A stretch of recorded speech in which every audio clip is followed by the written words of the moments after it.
All right, we are back for part two of the Leveraged Buyout comprehensive training, where it's my goal to break down the different structures and processes that you need to use to get a leveraged buyout done. I don't want you out there looking like a novice or looking like a tire kicker, or looking like somebody who isn't serious about closing deals.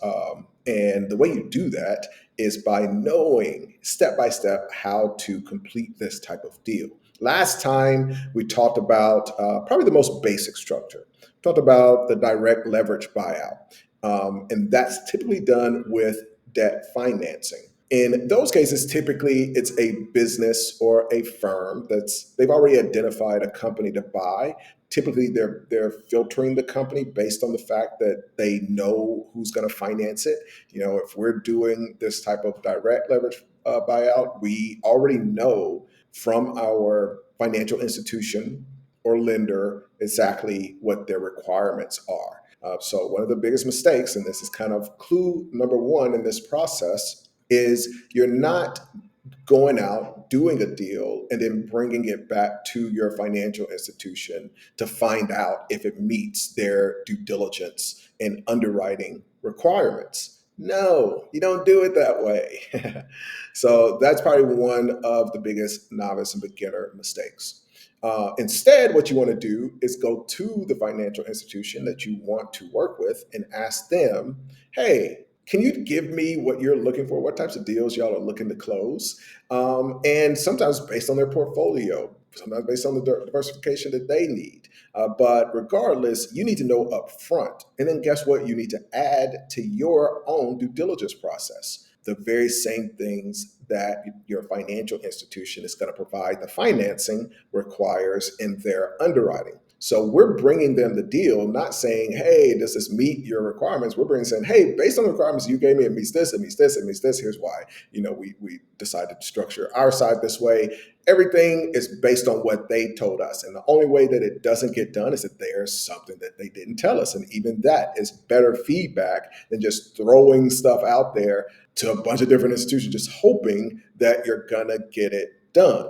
So we want to approach a financial institution to borrow funds from the very beginning, especially if we're using this direct approach. And what we're using is the target company's assets. Like I broke down last time, if you haven't seen part one, go back and watch that.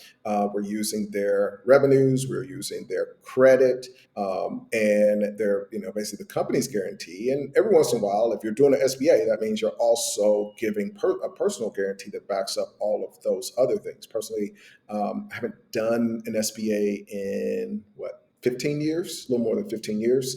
But I think if you're somebody that's starting off and you don't have a lot at risk, then it's a great way. I've in my life done 3 of those. But that's out of over 100 deals at this point. So I think very early on, it's great to use them. And then I would move away from them because it's not just the company that and their assets and their revenues that's guaranteeing that. It's you and all of your assets.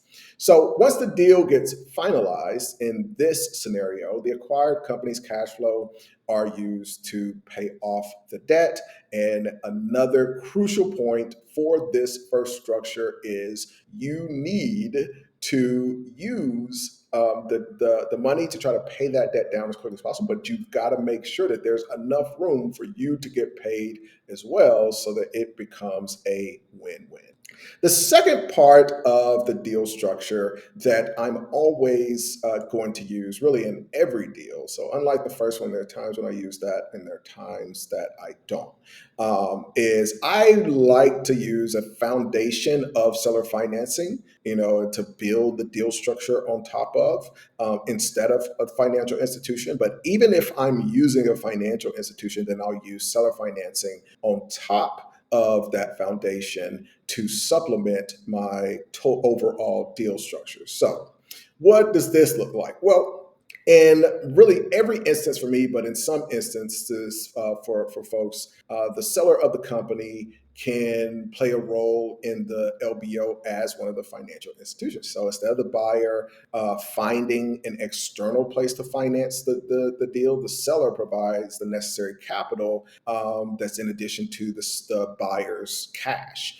And they basically are using a deferred payment plan to sell them the business. Most of the time, this kind of seller financing structure, it's going to be based on a monthly or periodic kind of a payment plan structure. What I've seen is that, it's great to do it monthly because typically sellers like the idea. Typically, they were paying themselves monthly before. They weren't paying themselves on a quarterly basis. So while, for me, I'm involved with some funds and some deals where I'm okay with a quarterly payment. I don't really like doing deals where I'm only going to get money once a year.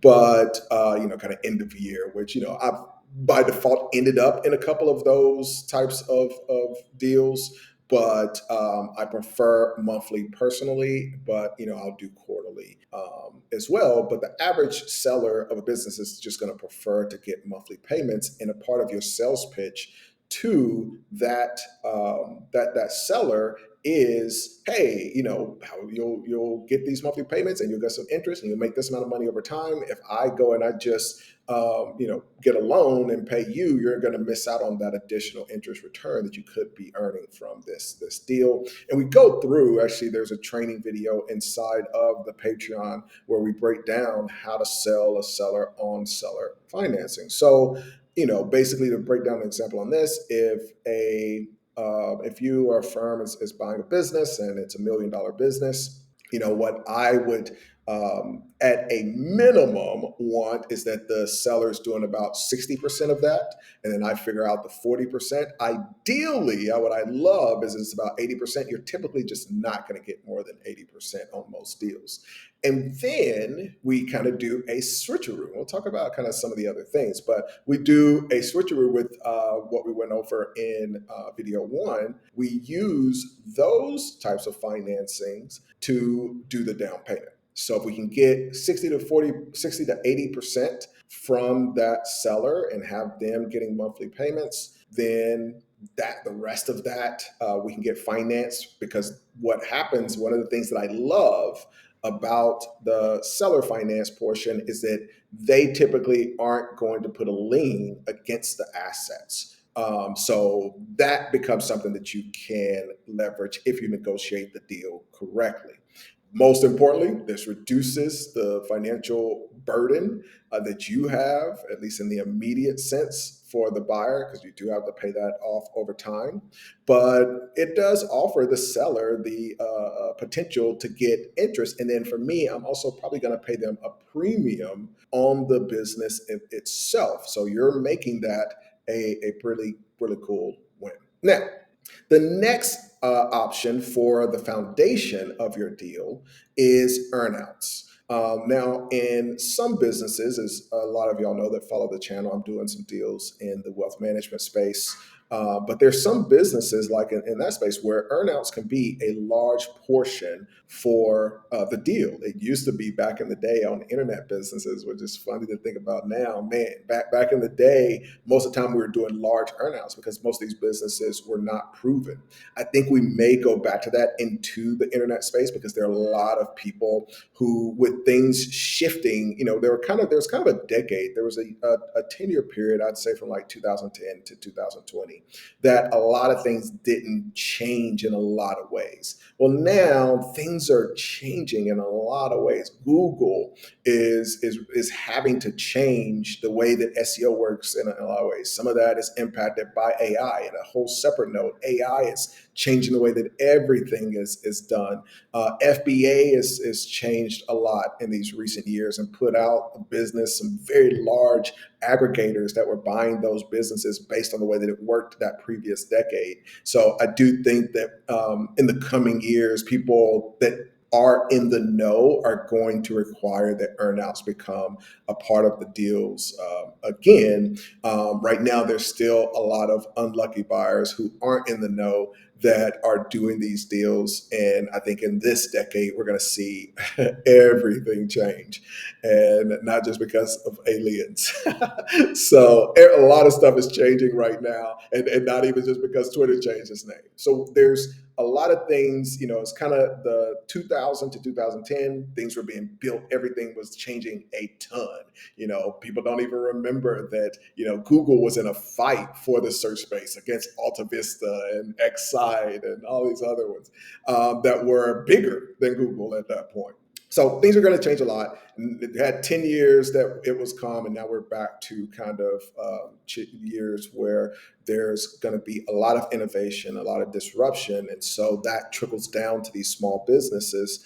And so in that first decade, there was a ton of earnouts. Now, there are certain industries where earnouts really work really well. Consulting, I've seen it a lot in CPA professional type businesses, at law firms, those kinds of things. And so in those deals, again, if you're thinking about this from just a foundational standpoint, at the foundation of the deal, the earnout can be used in some of those deals as the foundation that you're building on top of. So that means that it's going to at least be 51% of the deal, and then you put everything else on top of it. So let's talk about what these earnouts are. It's basically a mechanism that helps bridge the gap in what the real valuation might be in a business and what the person needs to get out of it. Because if you think about, like a wealth management firm where that person has built up something that's really valuable, but it may be all built around them, or a law firm where, the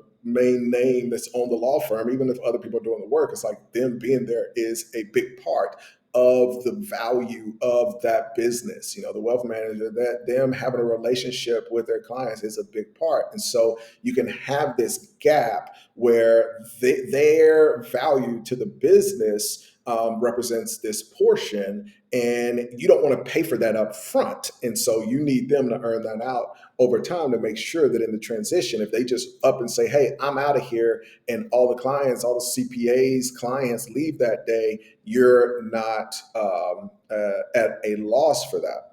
So part of the purchase price ends up being contingent on really the acquired company achieving a certain financial target in the future. Now, one part of this, which is a second thing that can be done, is what's called clawbacks. So typically you wouldn't see this as a foundation, but you can use this in a deal structure. So clawbacks is basically the opposite of a earnout. And I mean, you could use this as a foundation on one of those deals as well. It just becomes a little bit more risky. So what this means is, instead of you earning out and you not paying the money and getting it back, you actually do pay the money. So you structure a deal where the buyer is able to claw back a portion of the sales price if the acquired company doesn't meet the specific milestone. So you go ahead and give the money, and then you can take that back. I don't like that as a option, but there are cases. The reason I want to go over kind of all of these concepts is I think people start talking about, oh, you're going to put this deal together, you're going to get some self-finance, but I think getting very specific. So you're looking at that deal and you're breaking down, here is the deal structure that I'm going to put together to get this deal closed. So an example of this would be that, a company is getting acquired. It's getting acquired for $2 million. You're gonna pay $1 million from other sources of financing, and then you're gonna have a $500,000 earnout and a $500,000 clawback. And so you can kind of play with what that would look like. You could make the clawback a part of that million. So personally, for me, what I would do is say, I don't want to put up that extra 500,000 myself. It's going to be $1 million earnout, and I've got some outside financing for $1 million to make up the whole $2 million. But on the down payment that I'm making of $1 million, I'm still going to have $500,000 to $750,000 of a clawback. So what the way that I would use a clawback isn't the foundation. I wouldn't have that as the foundation of the deal. I would rather have the earnout as the foundation. And maybe if they want too much down, I will get the financing to pay that down, but I'm going to structure that as a clawback. So, if you have any milestones that you want reached in that deal, that becomes really important for you to put that into the contract, because it doesn't have to just be revenue. Sure, you could say, all right, in this earnout, it's tied to hitting a specific revenue, or they're going to just get a percentage of the revenue over this particular period of time, 3 years, whatever it might be. And then there's just a lot of things. This is where we get into a lot of the fun stuff, and it's fun. I love going through these possibilities with the acquisition holdco clients when we're coming up with all these things, because even in an earnout, at the end, you could have a balloon. You could have just a set date that it ends. You could have that there's no payment under this certain amount on a monthly basis. There's just all of these things to consider, but then you add to that all of the operational milestones. So you can say that there's certain parts of the business, if this happens and we reach this in the first 6 months or in the first 2 years, then they get this. So all of those things have to be taken into consideration, because there's just a myriad of opportunities when you're putting these deals together. But there are also some there's basically, you've got these opportunities, but I guess you could say like the other part is obstacles and challenges. And the more creative that you can get in how you structure a deal, it allows you to just overcome. There's just literally no challenge. I love when I'm talking to folks, they're like, man, like I thought there was no way to get this done. I can't believe that. And so there's just the only limit is creativity to getting a deal done. And that's why what we try to train for in the acquisition holdco process isn't just, oh, here are these things. It's just like, it's literally like a workout. It's like, working on improving your creativity, because that gets leveraged even once you get into the deal. If you understand how to efficiently structure deals so that your LBOs have maximum return on one end, and then you're able to understand how to structure those deals so that you have minimum risk on the other end, just every deal you do has a lot more upside. And the truth is, every single LBO, every deal that I've done, every deal we're involved in, even in the good merger process, every single deal is unique. It's like being a painter, it's like being a musician. It's like every one of those things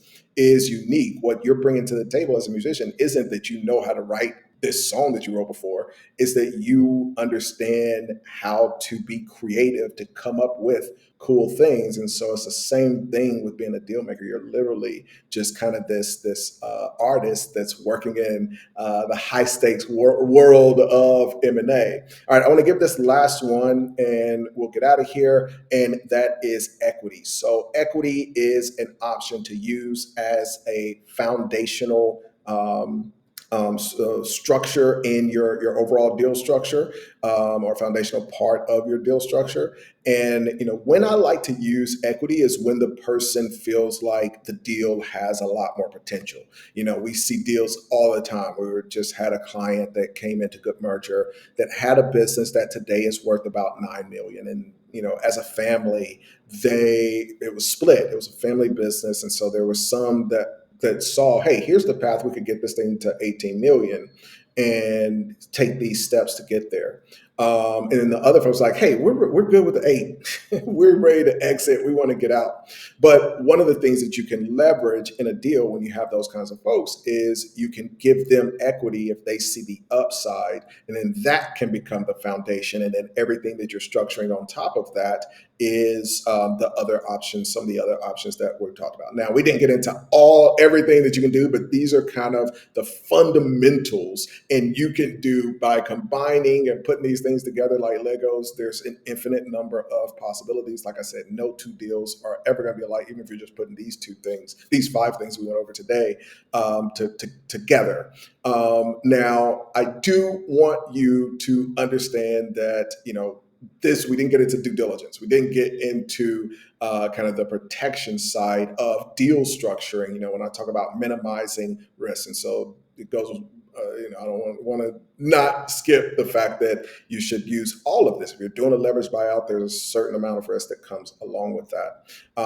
If you want to learn more about this, be sure to check out the Patreon. If you're serious about getting deals done, hit up goodmerger.com, and we'd love to have you be a part of Acquisition Holdco, where we help you build your own mini conglomerate from scratch.